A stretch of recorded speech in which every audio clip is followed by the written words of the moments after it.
Hey everyone, what's up? This is Red Bull Tanker for Operation Fog of War, turn 11. It is now, I think on the calendar, it's technically January 1945 now.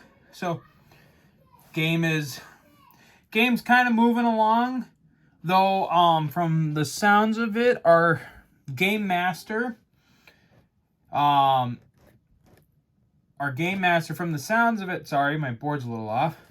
Sounds like we might be capping the game off at the end of turn 18, so we've only got roughly 7 turns to go. So we'll start with a quick little, do what we always do. We'll kind of go for an overview. The United States is still pumping out destroyers, transports, infantry, and artillery and fighters to send to Europe. They've now constituted 3 regiments of the 101st Airborne Division. Building up here.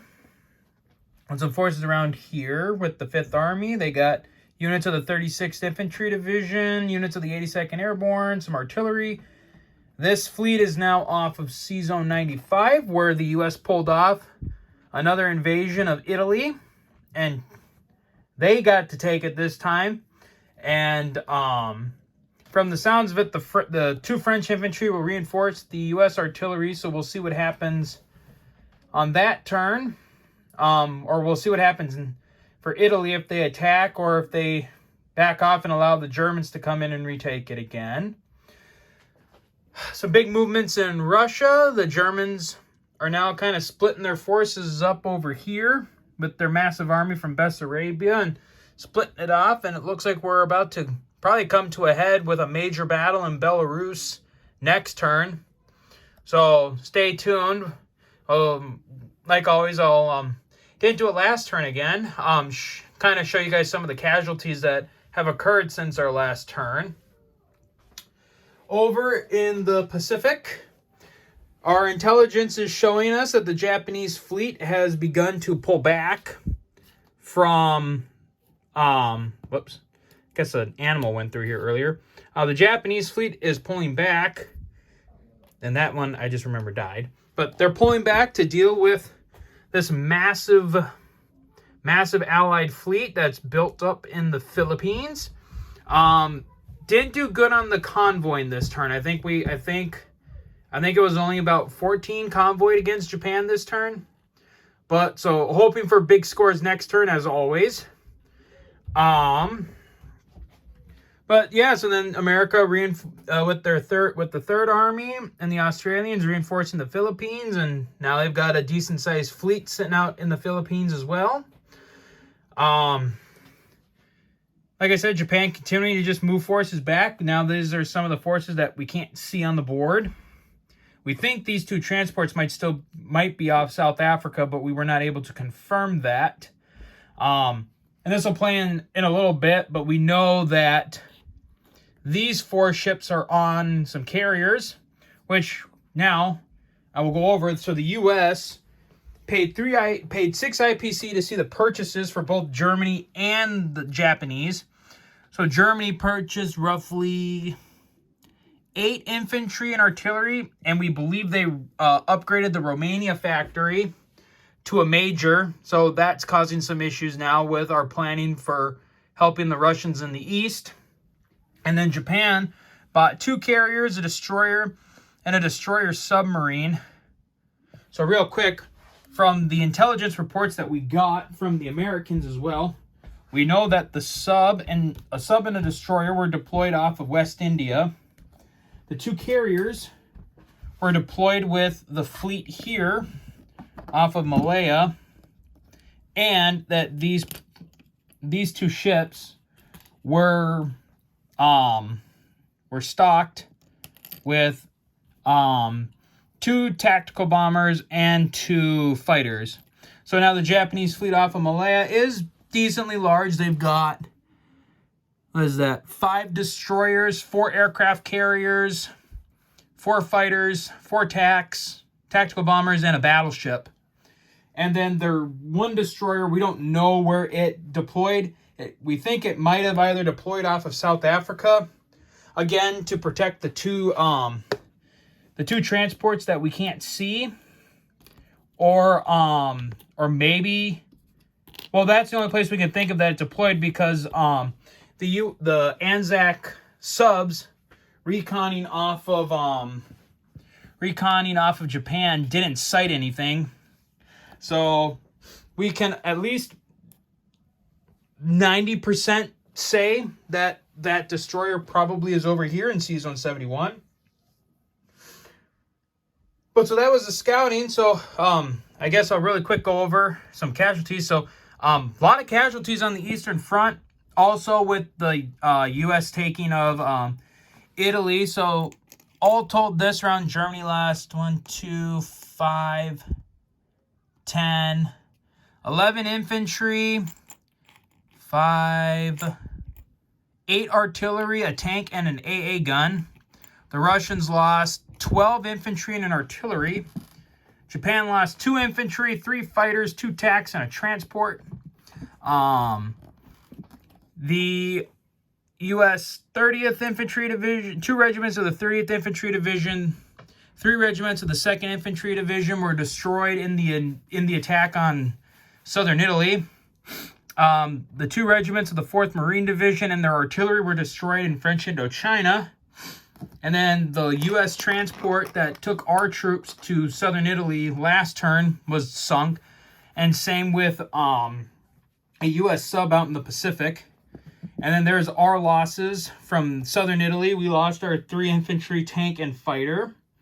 And then the Anzacs got raided by the Japanese, and they lost this destroyer, which was in C-Zone 42, which then the Japanese, we know, landed some troops in Java. But then sorry, having a hard time talking. Not feeling entirely well, but some U.S. aircraft from one of their carriers came down and sunk that Japanese transport. And so that's casualties. We did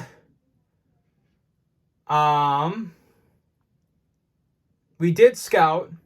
We scouted southern France, which is where we found a strategic bomber. But now all of a sudden I completely forgot what we scouted in. I know in France we found 1 bomber, and I think it was 3 fighters. I think there were 3 fighters there as well that were in France as well. So they do have some air power around that can come in and maybe play havoc with some of the fleets that are now in the Med, but so those were, but yeah, so that was our spying, that was sort of our spying this turn. So then we'll go down to purchases. We had 49 to spend. So like I said, we spent 4 IPC for 2 spies for France and southern France. We spent 20 for 2 fighters, 11 on a tactical, and 5 to pay off the damaged, the Germans raided the naval base at Gibraltar. Unfortunately, the 2 U.S. aircraft that were there, they did scramble, but were not able to kill the enemy bomber, so they did get 5 damage, but we did replace that. We did not do any combat this turn, and our only non-combat was we decided to take 2 regiments from the 6th Airborne Division and move them into Transjordan, which now puts us at, well, actually, I'll trade them out for a blue for me, which is representative 3 because I have more blues than I have greens. We now have 4 infantry in Transjordan. The Italian army, obviously, in Italy has not grown because they lack a capital.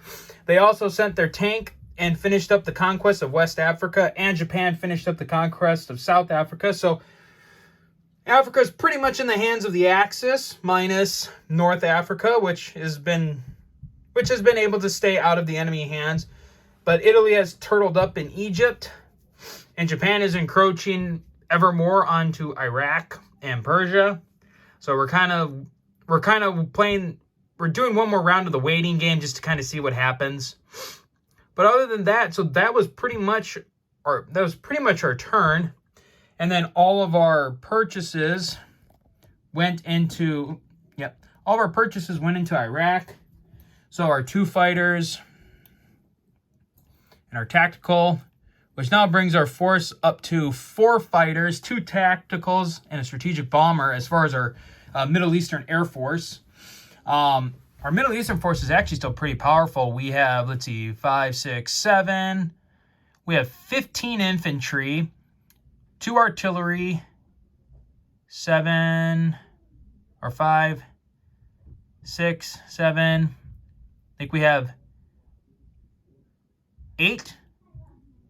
Yeah. We have 8 mechanized infantry, 4 tanks, and then 3 AAA guns. So Iraq is still sitting pretty good. And like I said, we're going to kind of wait and see what Italy and Japan do. What Italy does next and what Japan does next turn, to kind of see how this is all going to go. Whether we'll try our hand one more time at taking Egypt, or going east and attacking the Japanese army if they move into Persia, which we think they're going to do. We kind of think that the Japanese are going to come into Persia, take the factory, maybe take Iraq, and then swing north to hit the Soviets in the southern flank, and be able to do that from a base of operations. So we're going to just kind of see what happens there. And then obviously, like I said, we repaired the naval base in Gibraltar. So now the American ships will be able to get back home. We're kind of hoping we're not going to get sucked into a constant rigmarole of, we repair the naval facility, then the Germans come in and bomb it, and then we have to repair it, and they keep coming in and bombing it.